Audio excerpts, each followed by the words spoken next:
2019's Everybody's Everything is a 116-minute documentary directed by Sebastian Jones, Red Messillian, and their team, produced by Ben Soley, and executive produced by Liza Womack, aka Mama Peep, and First Access Entertainment. That was supposed to document the life of Lil Peep from start to end, from his ups, his downs, his highest, his lowest, his mids, all while uncovering the unknowns and breaking down who Gustav Elijah R. Jeez, I hope I didn't butcher that. Truly was, creating the artist we know in Lil Peep, enlightening us about the man with all toes on him. I got all these toes on me. On his life, taking us through his childhood, his melancholic and confusing adolescence that in retrospect benefited him and millions of others around the world, transforming him into the now known emotional wreck of an artist he was, just pouring his soul on these gloomy guitar but at the same time in your face catchy instrumentals, creating his art, to then meeting and making his now well known but not so well documented relationships in music, other artists coming up in his sound, and eventual collective, to his meteoric rise in the underground, and soon having a hectic yet creative life-changing period in LA, to becoming the mogul-like respected figure he was in the scene, his struggles with his mental health, his notorious drug abuse, to finally nearly reaching a new peak and unfortunately his untimely demise, but also releasing more never heard before or said details to fill in that timeline, right? And with the general mystique surrounding his life, at least in the eye of the public, it was much needed. But in the end,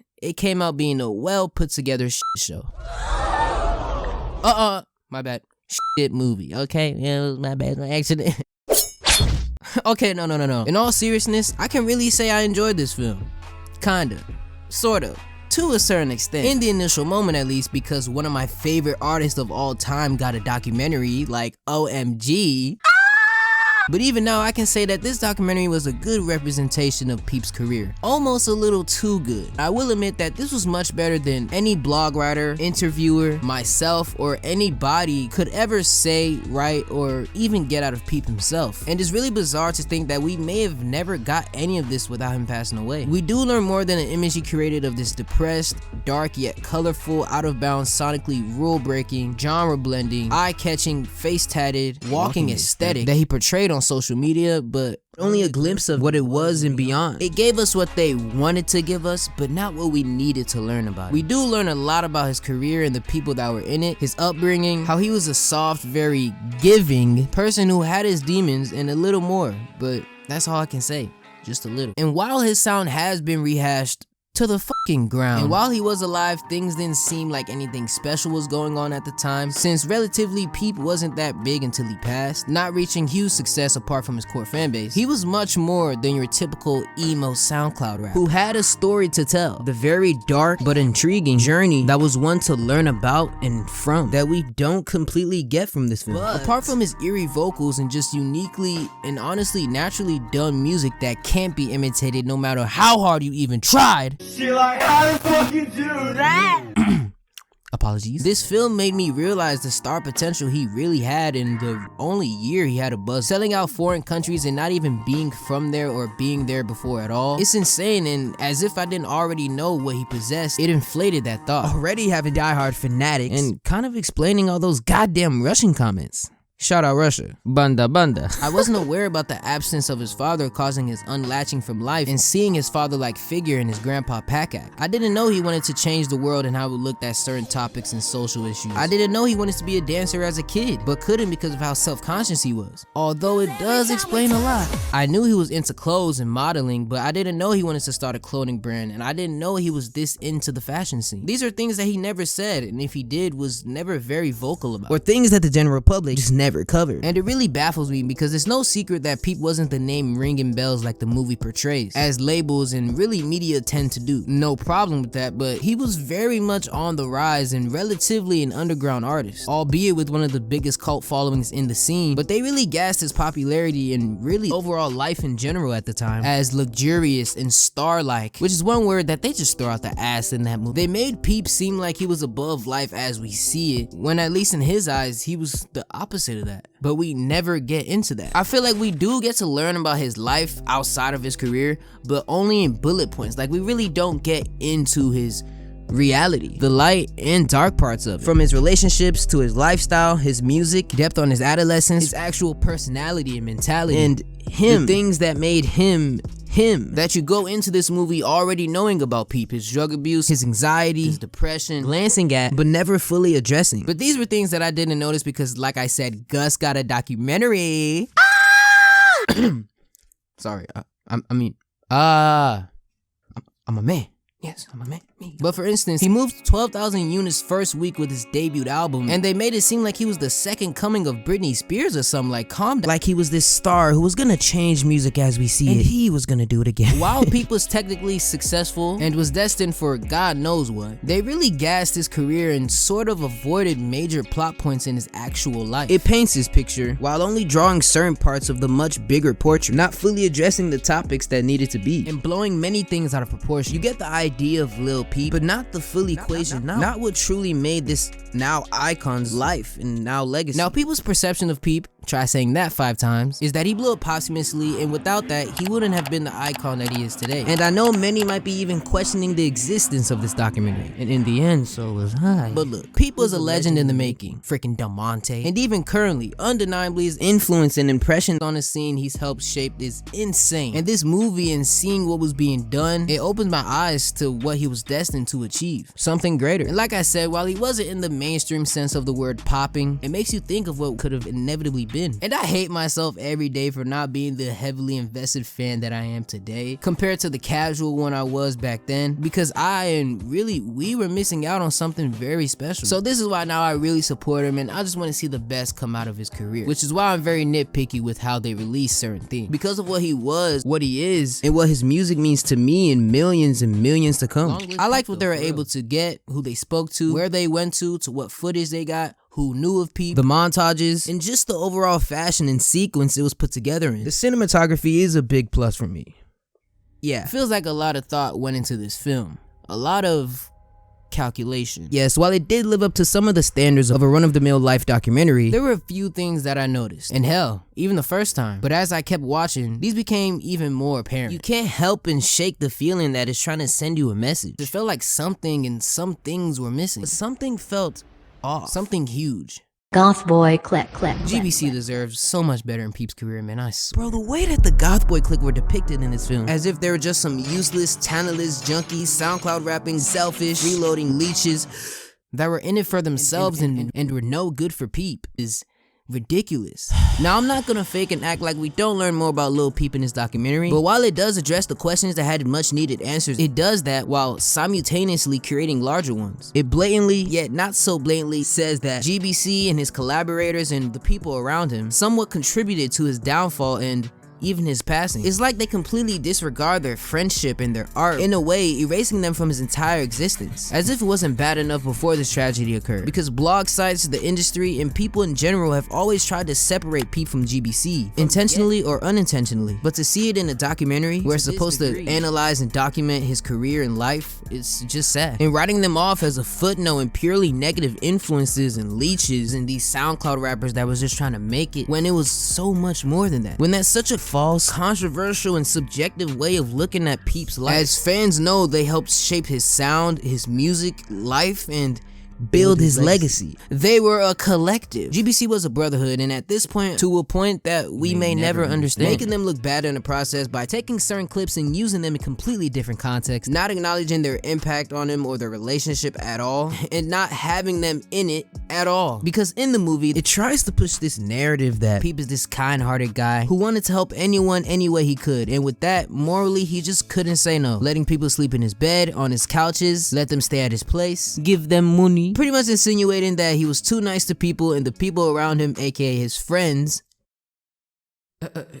GBC and their other collaborators, or his friends who weren't really his friends, basically took advantage of that trait for holding him back from reaching his true potential, playing a major role in his demise, and using him. Which, if you're a fan, yeah, you know is true. It's no secret that Peep was a broken but pure soul. But the leech argument is neither relevant, true, and simply just doesn't make sense when you're talking about GBC, Goth Boy Clique, the same leeches and untalented SoundCloud rappers, the people we know and even casuals know him to be heavily associated with, all over his and each of their discography, whether from vocals, mixing, mastering, to production. There was an influence behind that sound, pain behind that sound, a group behind that sound, a story behind that sound, a sound behind that sound. Okay, who wrote that? And to push them aside as if they were just there and played no part in his success is not only ridiculous and disrespectful, but damning in the way that they're portrayed in the film, painting this idea that everyone around Peep just wanted to use him and were solely leeching off of him, when in reality they met him before he started making noise, and how Peep was a genuine fan of the guys before he was recruited, and how they were friends. Peep knew what he could gain associating himself with like-minded artists, overall people, and collective, networking, expanding his sound and fan base in the underground, working with the producers and with the artists whose sounds he connected with, vibed with, and loved the most, living with them, ultimately becoming his friends and some of his most well-known collaborators, helping curate these songs that are some of his most well-known, most popular, and cemented in his discography, building an untold bond and relationships through the internet and music, bringing him to the next level, helping shape the artist and person we love today, that who knows where he'd be without, and vice versa, as he was already doing before GBC, before Scheme, being some of his closest and only friends, some of his best friends, coming up together, as we all know, being with him from the beginning of his big break in the underground, aiding in his musical career, making his big move to LA, the city of angels, on Skid Row, in the slum, living it up, respectfully, creating the music and building their fan base before he had success, before the tours, before the deal, down bad, damn near homeless, couch surfing, creating a wave, and how they were just boys being boys, making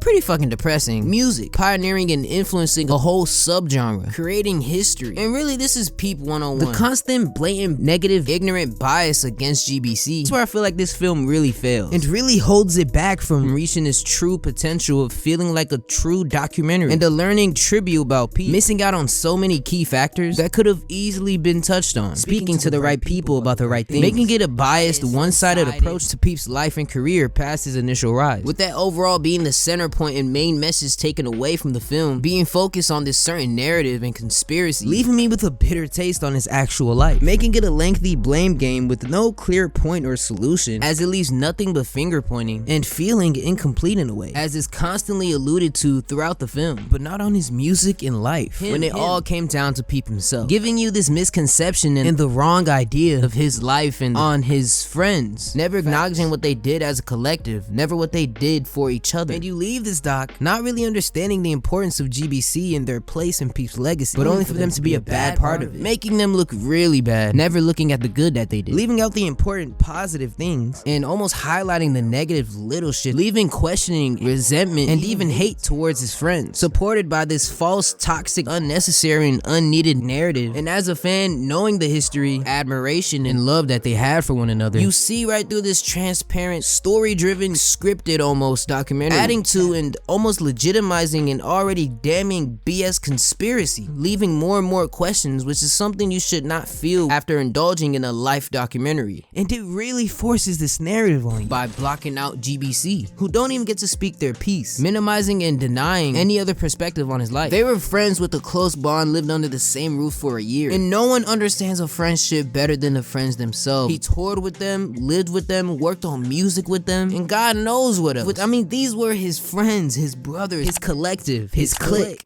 The clique that he repped hard, the clique he ever so mentioned in his music, the phrase he chanted at all of his shows, the soundbite all over his music, the acronym he had tatted on his body, Goth Boy Clique. I mean, really, for the people we know to have really had the biggest impact on him, and then to tell me this, giving the viewer this crazy new perspective on a very pivotal point in his story, to barely have them in it, not really looking at the times we know for them to have shared with each other in relationship period, shortening, alluding it to being toxic and ingenuine, and paint them in this light. It's sus. Now all of this is just speculation in my opinion, but not really. But I mean, bro, just rewatch the movie or load up 123movies.net. You broke, because my God, is it glaring. Not only did it not include much or any of his closest friends, collaborators, and family throughout, it throws sudden hints and damn near disses at GBC without really saying it. It essentially really shit on them without fully shitting on them, like constipation, but the little brown dots come out and okay, bro, ew. And for some reason, there seems to be confusion surrounding the members that actually consist of the Goth Boy Clique. So here, now there are 10 members in GBC, and as stated before, a definitive nail in the coffin, perpetual 10, who all had their own relationships with Peep, but for the most part, were the main people with Gus for the last year and a half of his life. Wicca, Doves, Cold Heart, MacNed, Fishnark, JP Dream Thug, Yawns, Rosca, He wish. Horsehead and Lil Tracy. And yes, I don't care. Horsehead is still and will always be in GBC. Fight me. And only 5 of them appear in the actual runtime of the film. They all collectively get a mere 3 minutes max of screen time. And really, even that's pushing. Each of them get 30 seconds tops of screen time. And it was only when the movie prompted them, only added on to solidify a point that someone else made, or a certain scene or segment or timeline, and never their own. Basically when the movie called them into the narrative, making it seem like GBC were lesser and discrediting what they actually were to Peep. If they weren't counting favors or talking about the conspiracy adding to this narrative, or reminiscing on when Peep paid for the pizza that they ordered that one time, it wasn't being used. And anything past that is highly minuscule. Not even having them talk about their relationship or Peep's passing and impact on their life and career as we see them today. You don't hear their stories. You don't get to hear what they have to say about it. It's like as if they had no relationship at all. We don't know their living situation, their financial situation, their relationship, but you know who does? Everybody but GBC. About a good 75% of the doc is filled with label representatives, the CEO of First Access Entertainment, industry people, First Access signees, his entertainment lawyer, what? The kid from Up all grown up, and just people you've never even heard of, talking about who he was as a person and what he stood for and what he was going through, as if anyone he did strictly business with knew any more than his friends and his actual family. But I mean seriously, people whom he had just met. This bloke, the dude who claims he held the door for him one time at Walmart, but you're lying, the doors are automatic, you piece of shit. I mean, probably even a fan or two. I mean, I wouldn't be shocked. And it's such a drag, rambling, talking, doing whatever this was, going on and on about their co-worker, all while shunning almost and pushing aside the people closest to him, GBC, his friends and family aside, pushing them aside just to pull in this narrative. It's so blatant. And not only if you blink hard enough you might miss Horsehead's part, but it only brings on Fishnark to talk about how him and others stay at the crib with him and how he paid his rent. Never on vital points in his actual life, or even this relationship that's portrayed. His go-to cameraman, the man who literally had his eyes glued to Peep during 2017, who they got 80% of their footage from, and even me, his go-to videographer Wiggy. They could have touched on his work ethic, his mental health, his well-known drug abuse, since they were there and saw it in full effect and at first hand. These are things that fans actually want to know and hear. To speak on who he was not only as an artist and figure, but more as a person, from the people who knew him best in that moment when he had that buzz. Since at the end of the day, they were so closely knitted and even a few feet away from each other majority of the time, directly from the source. Oh yeah, Nick. Manipulating the narrative, making it so blatant and calculated, even going as far as to taking certain clips and using them in completely different lights, only using certain clips of their interviews out of the however long interview they originally had, implementing this leech narrative past its exit and schema and entering GBC, taking jokes out of context, using certain audio over certain clips, and even flat out lying at times because they just simply don't know. And honestly, past the first third of the film, it starts to lose grip of that compelling storytelling factor, becomes much more tainted, and that's just more apparent as they enter the scene. And they kind of just say, we'll take it from here, and speak on everything. It's just weird, trying to define him as this rock star, pop star image that's so forced, and how he was just the shit, surrounded by flies, speaking for him in a way, speaking on the lifestyle that he and his friends lived, speaking on things that I guarantee you they weren't there for and know almost nothing about, and how basically Peep was this star who was gonna change the world with his emo music, but he was too nice and had leeches around him who wanted no good for him, and clout, money, fame, leech. I'm telling you, this sounds so storybook cliche, like straight out of a Disney original. And it's crazy, the producers, the musicians that helped create the amazing music that is played throughout the duration of the film don't even get a fraction of what the kid from Up or Trey. And it just doesn't seem like authentic storytelling. It seems like it follows a fairy tale or a storybook with a bad ending. There's so many factors to this movie that lacked and just didn't address that even I myself might be missing. But Nedarb, one of the people who really aided on his rise in the scene in 2016, getting him beats, placements, finding his overall sound, DJing his shows, producing fucking Beamer Boy, and always being there during his rise in the underground, gets a very faulty, loosely put clip of him talking about ice cream, cartoons or something. I don't even remember. It was that quick. And, you know, not to mention, he ugly as shit. Laderick, Charlie Shuffler, Young Cortex, Big Head. We don't get to hear about the creative process of his music, his passion, his work ethic, his true come up as an artist, this grungy sound with these melodies, the punk rock samples with these alt rap influences, and of course the trap elements. These songs that you either fist pump to or ball in the fetus position to. I don't judge. There was much to that, such as singles on SoundCloud, his debut album, EPs, or his 2 groundbreaking SoundCloud mixtapes in Hellboy and Crybaby. Apart from Big Head, who very briefly speaks on Witchblades, and not even really getting into it at that. Speaking of Tracy, after Peep's mom beautifully transitions with one of the most quoted lines from the film, just to cut to Tracy, his most known and objectively his best collaborator, at least vocally, his quote-unquote best friend, his spirit animal, his twin, his music compatible match, your bipolar highness, just for him to say 3 sentences. But at the same time, they only made about over 25 to 30 songs that happened to be some of his greatest hits, reaching tens to hundreds of millions of views across all platforms. You know, they only made about 2 mixtapes, you know, nothing crazy. It's not like it was 3 mixtapes or something. You know what I'm saying? GBC, his friends, and the people who were around him played a major role in Peep's life, success, legacy, and his overall name, fueling what we hear in the music and the sound of it. Since that was his life, that was his reality. People were around him all the time. It all played a part in the person that they knew and the artist we know to love, the lifestyle and the person that must be understood, the one that many knew him to be affixed to along with these people. And not to say every part of it was rainbows and sunshines, and maybe it was bumps and benzo. While it wasn't the healthiest, safest, or most responsible lifestyle, it was his story. It's a story that needed to be heard, understood, addressed, and not exploited to push a narrative that if you don't recognize, shows your ignorance or bias to Peep as a whole. Because another reality of Peep is he was a very collaborative person, and not acknowledging his collaborators on some of his biggest songs, let alone friends in his personal life, is almost like missing a piece of him. These people get whole segments talking all about this star whose music was gonna change the world. Yeah, okay, Beethoven. While not actually talking about the music itself, but just generalizing. I mean, I'm telling you, this is essentially like the X documentary that they have releasing soon. Seeing the footage of Skeet and talking about him, but having him in it for like 2 minutes, and hearing about their relationship from Complex workers or something. Like, bro, what the and no, I'm not just an old bitter emo rap fan that just wants a good old 2015, 16, 17 SoundCloud reunion in the form of Peep's documentary. Although that would be pretty bland. And I know I sound like a broken record, but it's facts. It's facts. It's they were friends. And over time, watching this doc, you kind of forget that huge fact. And no, I'm not saying that you have to plaster all of their SoundCloud links at the beginning of the film. Although that wouldn't hurt anybody. But show them some respect, integrity, equity. Instead of that, we get Homer Simpson with an acoustic guitar saying, Yeah, mixing pop punk influences with rap, you had to be a real genius to do that. But yeah, he was a genius, you know. That one nipple piercing session did kind of feel good. I'm not gonna. But yeah, with the music, you know, Prince did that too, you know.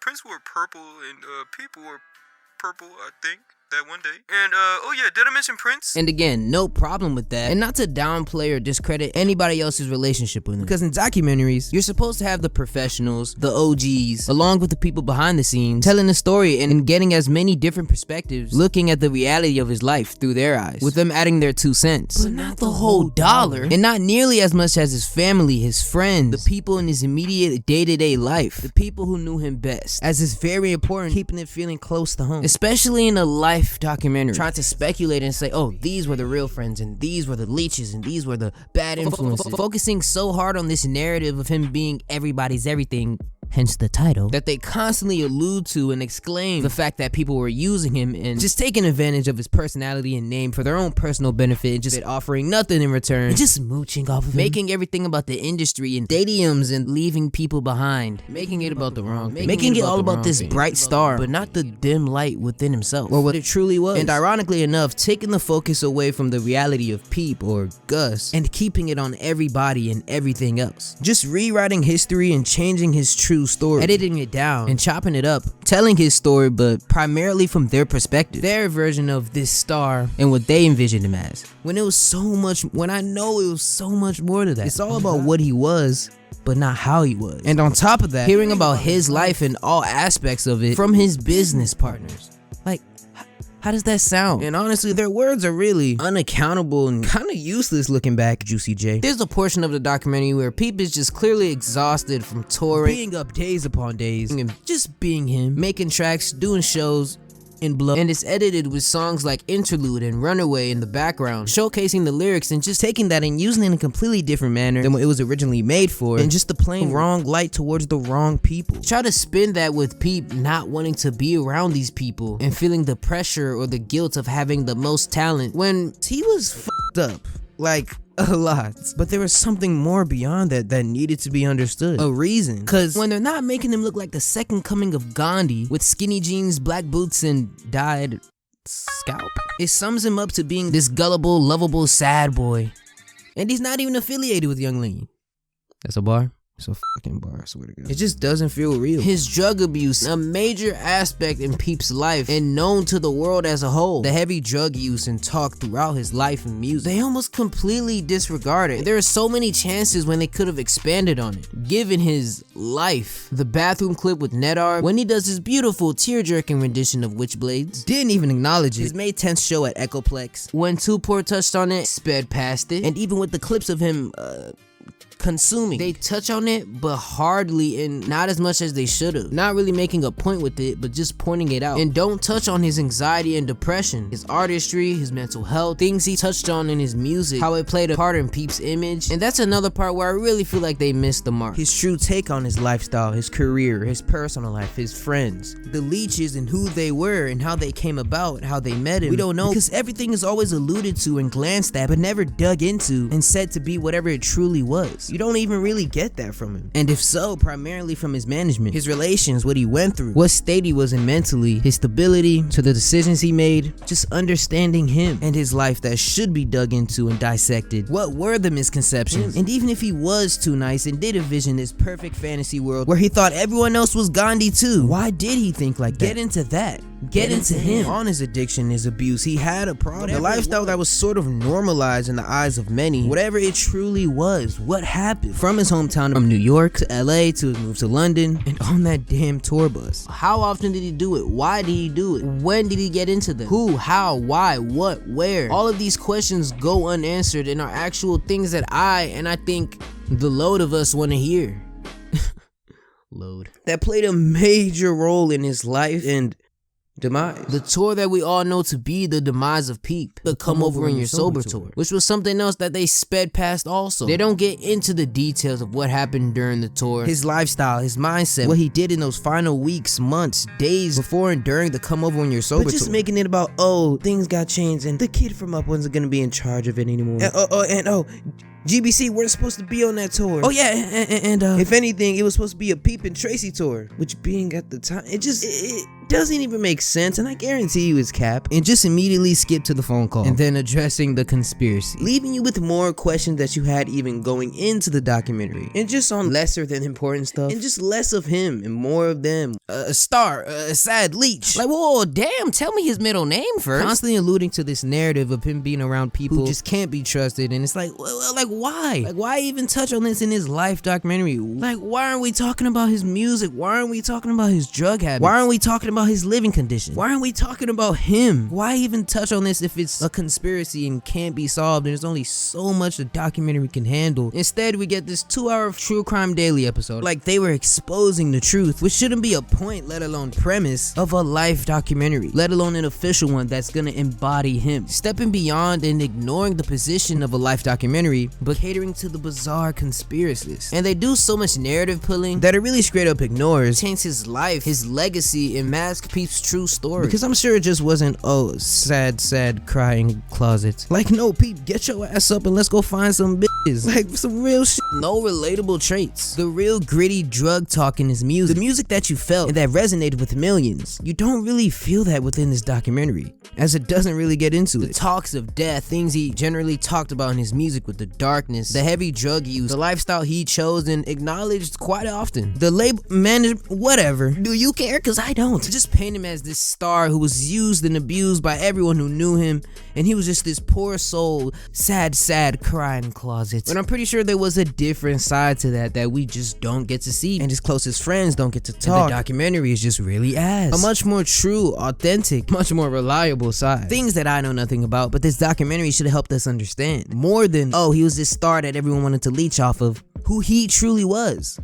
Not on the image of this sad boy who wanted to help everybody. This Disney original, not just Lil Peep, but Gus try to paint themselves as the white knights in disguise in this movie, like he was their son or little nephew or something, like he wasn't just another artist who was signed to them who they worked with. They really try to downplay and make every other aspect of Peep's life apart from them negative, and it also really brushes aside Peep's involvement in GBC and what they actually accomplished in their short time being together. It just made it seem like this big ass favor he did for them, and just time and time again trying to separate them from the friends they were, dodging what they did, hosting parties, kickbacks, making music, being young, living life, and just making hits and being sad, but being sad together. And there's also something else that they really gas, which is their animosity. Also basically alluding throughout the whole GBC timeline that, oh, he was eventually gonna leave. Like, okay, but God, Angel, Sinner, I don't know, bro. Like, it's just like, why are we doing? And even with the clip of Smoker Sack saying that he was gonna leave, this crucial moment, he's finally getting rid of these leeches, and they kind of just speed by it and just leave it there without really getting into why. We don't see moments of him alluding to or saying himself that he was gonna leave. You don't even get their say on how or if he was gonna leave GBC. And honestly, to me, it's something that I just don't believe. It's just another lie, in my opinion. Just shaping and creating this imaginary rift or turmoil that never was. And if anything, would be because of the management trying so hard to mold him into this solo pop star, when that just wasn't him. And even with that, it still wasn't beef. It still wasn't any animosity. And while the other interviews from his collaborators and friends do feel a little bit better as they are put in the documentary at certain places, even when they do, it's not nearly enough to suffice for one compared to corporate and to fill the hole in the questions that were left with me past this documentary. It's just chopped to fit the narrative anyway. So unlike what they did with Schema, you get a pretty big amount of shine getting into certain stories, their birth, rise, and fall. And is it just me, or did it kind of make it seem like Jay Green was the wise one amongst everybody and he knew about everything, and he was just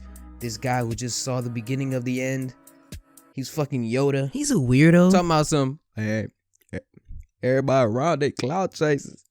Just, he's always talking about the past, always talking down on people like he's this higher up and he wasn't there, and just ugly as shit. Like, I don't fuck with him. Like, make some good music now, bruh. It's like that. Or maybe that's just the way it's cut. I don't know. I'm playing that right after the Magnet clip, which was just the nail in the coffin. The highly emotional, highly chopped up, and downright like, why would you even use that clip of Magnet talking about his friend and not wanting to be blamed for, oh my gosh, being crucified every day for something that, just speaking on his homie who passed, by the way, and just making him look like, oh, he's guilty. Like Sherlock Holmes was just right behind the camera or something. It's like, bro, putting that Jay Green clip right after his is just so blatant, so calculated. It just shows how bitch made these niggas are. And even the kid from Up, all right.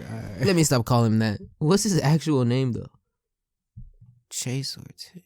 Russell. And when it finally sounds like he's gonna say something useful out of his 30-minute eulogies throughout the documentary, acknowledging the difference between Gus and Peep, the difference between the quote-unquote WWE-like character that he portrayed and Gus on his drug use, and possibly where the line begins to blur between the two. He says he just says the dumbest thing possible. Everyone was doing blow or pills. He was going to outblow everybody. He went hard. He was gonna outblow everyone. He went hard. Chase Russell, 2019. And you know, not to take anything out of context, you know, something that these guys wouldn't do, you know, not at all. Trying so hard to capture that audience appeal. Even when they transition into the absence of Peep's father. Out of all people, not his friends, not his girlfriends, not even his mother, but Russell. The Boy Scout himself. He's the first one to get to talk about that. And he says the fakest thing imaginable, because he quotes Peep and says that he told him that he would tell him more about his father down the line. As if that sounds like real human interaction. Like, oh, I don't know you like that. You're just part of my management team. You're just here to do business with me. I hate talking about my dad, and I do not respect that man. But I'm gonna tell you about my father down the line. Maybe in like a few months, I might tell you. Maybe in about 3 weeks, 4 weeks, maybe even 6. I'm not sure if I'm free that day. Like, that shit doesn't sound real. This is not real human nobody talks like that. He's like, I'm not sure. Like, nigga, of course you don't know, cause he don't know you. And the way McCone is introduced is like he's this bright light that was there for Peep and everybody else was not nice and blah blah. It's just so storybook, just so forced. And he even says that GBC were saying mean things when it's just false. There's no other way of putting it. And he even gets his own segments to talk about Peep. He speaks on Peep's passing and not even GBC. There's such an obvious bias. And not to say that McCone wasn't a genuine good friend. And I mean, how couldn't you love this Care Bear? But Come on! Just imagine the cut content. Just imagine the actual useful, genuine things that not even just GBC, everyone else talked about. But just look at their time and look at the way that they're perceived and compare it to literally everybody else. You get no genuine feelings from these guys whenever they speak. And it really doesn't matter when they talk at all, which is the complete opposite of the Hellboy stories. From family members to childhood friends to close collaborators, telling stories and giving their raw, uncut take, giving their view on their relationship and their view of who Gus was to them, along with everybody else pushed aside and included it in the bonus DVD footage, which only whopping 5% of the people who watch the original documentary will ever see. And it's just ironic that when they talk, it's the most useful, heartfelt, genuine, and noteworthy parts of the documentary, speaking on the song stories, the sessions, certain experiences, the coming togethers, and those happen to be better content about Peep. And who knows what else wasn't released. So just imagine the cut content that they clearly possessed that wasn't released with the film. Imagine vlog footage, compiled of clips from tours, and just random videos in general, loft home videos from Echo Park, and just random footage so we can truly get a taste of what he was. Peep in his natural habitat, happy, sad, mad, dancing, talking, confused, being a person. The extra interviews, the vlog footage, just imagine. It would have been great for the fan pages. And at the end, all of this is just useless. All to push this false and at the end of the day, unnecessary narrative. And that's what truly hinders this film from feeling authentic, cohesive, warming, and most importantly, like a documentary. And with only a bitter taste on his personal life surroundings and just everything towards the people who he called his brothers, his friends. And for what? Like, why are we doing? And I'm not completely dismissing that there may have been some leeches, but what good is that addressing in his life documentary, his time to shine, just to make it about this bullshit? Ended up getting their words and clips used against them and blamed for something that, given their lifestyle at the time, was that if not helped, or for lack of a better word, rehabbed, ultimately inevitable. And the reality was, Peep was a very open, emotional, self-destructive person that if you don't recognize shows your lack of understanding of him. Because the way I see things is no matter who you hate, love, feel neutral about, it all came down to Peep himself. And instead of blaming people who ultimately had no control of the,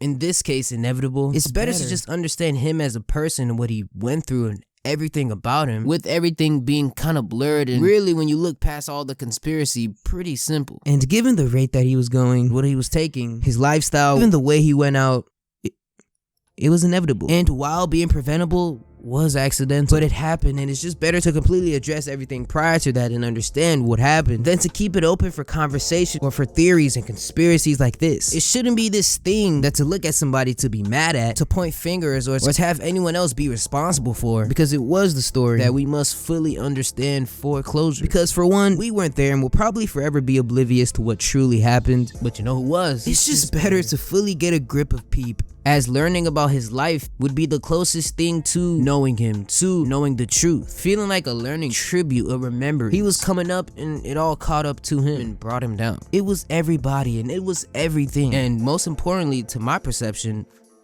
himself. Because one part of the documentary that I do agree with is when Peep's touring manager, Sharon Shapuri, says when you take the fat out of the situation, says all of it, everything, all sides of the spectrum played into his downfall. From the pressure, the fans, his management, his friends, drug abuse, the music, and to my knowledge, even himself. It was everybody. It was everything. And right about now is where I would like to talk about Amy Winehouse and the Amy documentary, and why that won an Oscar and this won't even get a participation ribbon. Sorry. The 2015 A24 distributed film, directed by Asif and produced by James Gay Rees. The 2015 documentary is about the life story of the 2000s Britain, young, beautiful, and immensely talented jazz soul singer turned immortalized pop icon, Amy Winehouse, which is a name we've all heard at least once or twice. And if not, allow me to explain. And this is relevant as both documentaries and persons are very similar, having to do with the unfortunate, untimely demises two very talented artists' lives, and even down to the subject. Their stories are very similar and do align. And movie-wise, down to the art style, and stylistically, visually, aesthetically, format-wise, poster-wise, the compilation soundtrack albums that were packaged with the films, fonts-wise, god damn! It's obvious that this film took heavy inspiration from Amy. And I know it's typical to hear this or say this about artists who especially who were taken way too soon and way before they could reach their true potential, and especially with figures associated with the infamous 27 Club, with the likes of Fredo Santana, Jimi Hendrix, Kurt Cobain,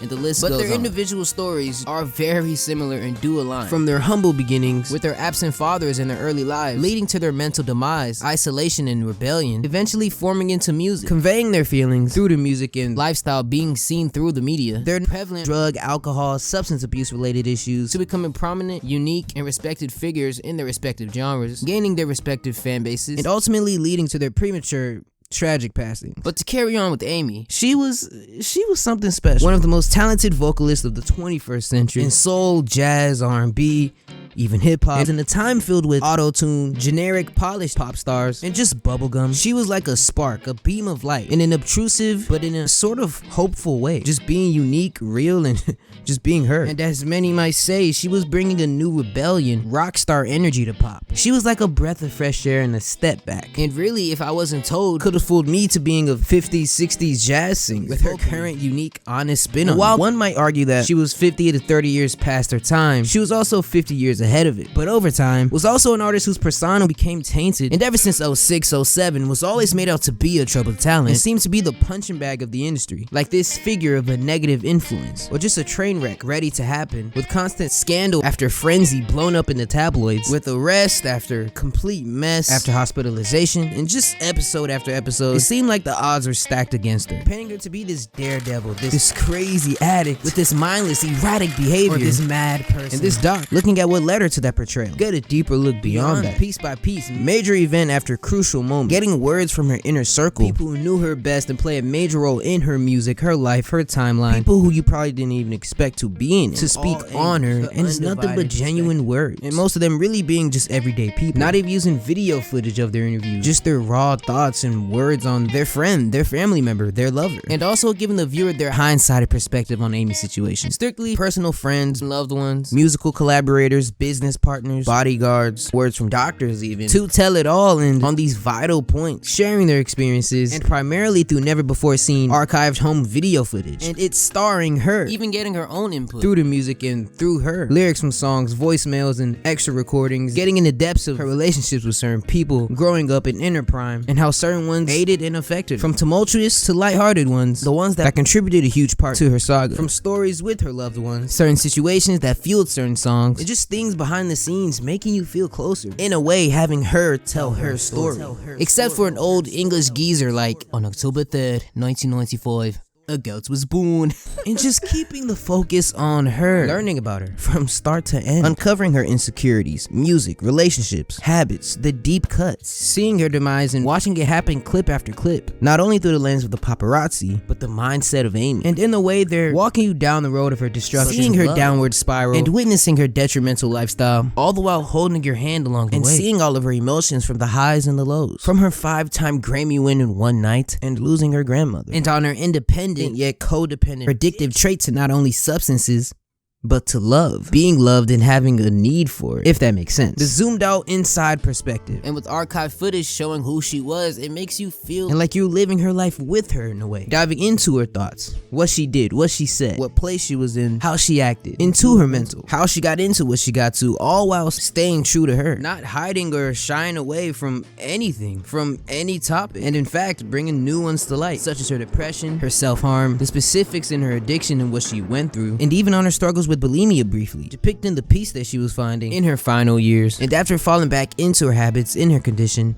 it was too late, revealing things even past the public's knowledge, the trials and tribulations that she endured, showing the talents that got her into the spotlight and eventually to her current call, on ODs, on what she was using, photos, clips, videos, what they tried to do, getting into the depth, the specifics even, on what she did and what she wanted to do about it, straight up how it was, her recognizing her self-sabotaging, how it fueled the content of her tunes, and how it took a toll on her emotionally, socially, mentally, sonically, physically, and fatal, and getting into it almost uncomfortably at times. And even with it at times being just hard to watch, the gritty details that made her story, but intriguingly, because that's what it was, this fascinating, this gripping story and what it truly was and what she truly was behind that, filling in the holes in her story and making sense of the end, displaying the natural love, passion, and talent she had for music in the first place, from her childhood, from her influences, to her striking signature look, her attitude, and even as a performer, into what she curated, coinciding the artist and the art, as they heavily did correspond. How certain songs, really albums, came about, with the creative process, and what she has to go through emotionally for those albums to become what they were, being heart-throbbed, heartbroken, strung out, and even comedic at times. These weren't just MP3 files to her, something to just sound good on. These were her words, a diary and a piece of her almost, being brutally honest with her music, and maybe a little too honest for her own good, basically throwing up on an instrumental, pouring her guts out, with sweet, deep, jazzed out, bluesy vocals, confiding to music in a way, writing these songs to cope with the situation, or whatever she was going through, singing about it, and in her own words, making something good out of something bad. What was what brought the best out of her and what made her the true artist that many know her to be now. These cohesive, well-structured, theatrical, catchy, these jazzy ballads, these songs were the songs that she made out of her,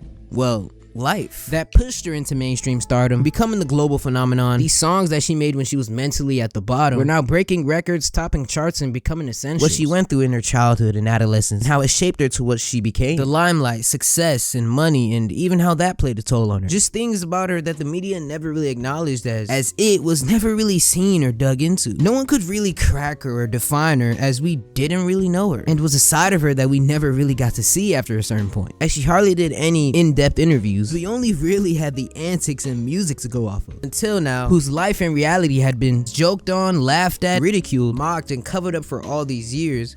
It gave me a better understanding than ever, exploring and unfolding the journey of your favorite artist, hearing the trauma, seeing the vulnerability, making you feel this emotional attachment to a person whom you may have not even known too much or anything about prior to this doc. An artist whose music that now hits so hard today, knowing what you know, you understand. It's touching, a reveal, a relief, an explanation, clearing the air and setting the record straight once and for all, in a humanizing way, displaying her personality for the masses. Her funny, insecure, passionate, witty, extremely affectionate, upbeat, bubbly, loving, unapologetic, blunt, vulnerable, caring, careless, humble, charismatic, ordinary, actual nature that she possessed, that many didn't get to see, as that was a factor that was buried and covered up by the media long ago. A new perspective, a much more broader look at Amy, displaying her reality and humanity, and how she was just your average gal, like you and me almost, who just dealt with her demons in the public eye. Beyond the image that she was dubbed to, beyond the fame and acclaim, beyond the tabloids, beyond the controversies, beyond anybody else's surface level understanding of her until this point, beyond the massive hair, more than any article, but just the dry, true, compelling yet complex story. And by the end, I didn't leave mad, unsatisfied, curious, or even sad, but with only a new love and understanding for not Amy Winehouse, the troubled talent, but for Amy J, the Camden Jewish chick who also made music. And a little bit of tears, I'm not gonna lie. And as a fan for many of these timeless songs that will now be played in your local pub, random public settings, sung in bedrooms, and covered at talent shows, and will live on throughout generation and generation and generation and generation. This whole movie is just almost not that bad. The reach and influence this official documentary has is crazy, and it's the fact this body of work, this documentary, will embody him as a person and artist for the rest of his career. As a new fan, you get this whole new perspective on this artist that you almost knew nothing about, that you just found, but to an old or educated one, it's just there to piss you off. Which is why I don't blame people for saying, oh,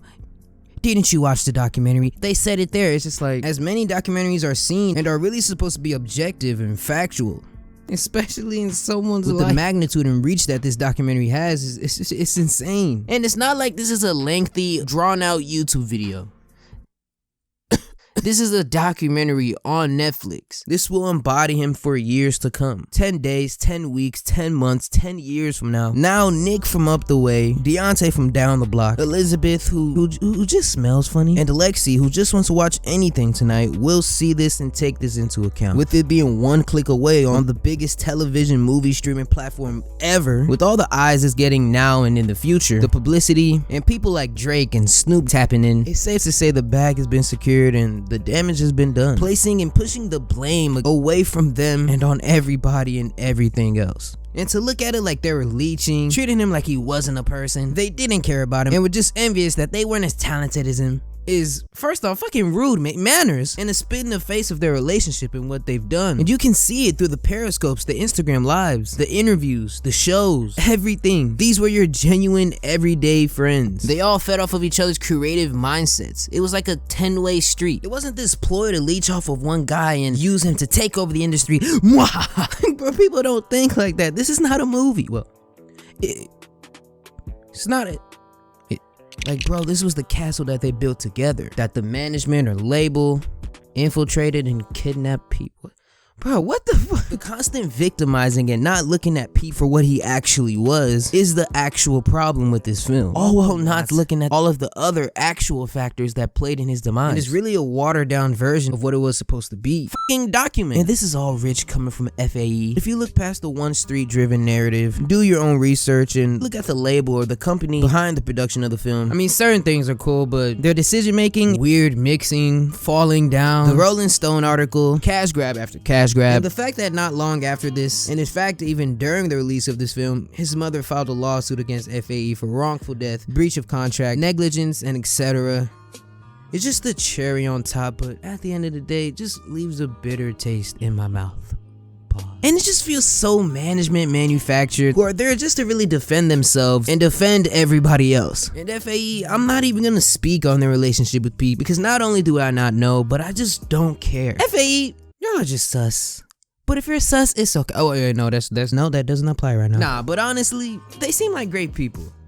I can't even say that. Now, naturally, I am not a fucking nigga, so I won't be pointing the finger or placing the blame on anybody for anything because, you know, I'm a nice guy. Subscribe. Turn on notifications. But if anything, I would like to praise FAE for acknowledging Peep and telling the story of Lil Peep in an easy to digest way for the mainstream, and at times revealing some actual good stuff by his fam and close friends, but it was all in the wrong way with the wrong intentions and by the wrong people. It lacks depth, it lacked objectivity, it lacks cohesive storytelling ability. It feels very closed in, it felt forced, it lacked, well, guts. There's just a big hole in this. Something isn't being told. A lot of things. Apart from the bias, like I said, it does give you a great idea of who Peep was, but the problems that it has just overshadowed that fact. And it just could have been so much more, given the people in it. It could have been so much more unbiased, objective, revealing, raw. It just could have been much more. And it's really unfortunate because it's like Peep was a sweetheart who just wanted to make music and go up with his friends, as was said, who wouldn't go for any of this against his friends. In the grand scheme of things, not only did millions lose one of their favorite artists, but someone lost a friend, a brother, an associate, a son. And to have these conspiracies just floating around his name and legacies, it's just fucking gay. It's really a damn shame that it had to come to this. Especially posthumously at that. Everyone just started fighting and doing all this, making tweets, breaking up, and just making shit documentaries. It's really a damn shame. But yeah, comment your thoughts below on this documentary, if you even agree with me, or if you just don't care. Comment your favorite Peep song, Peep tape, and alright, bro.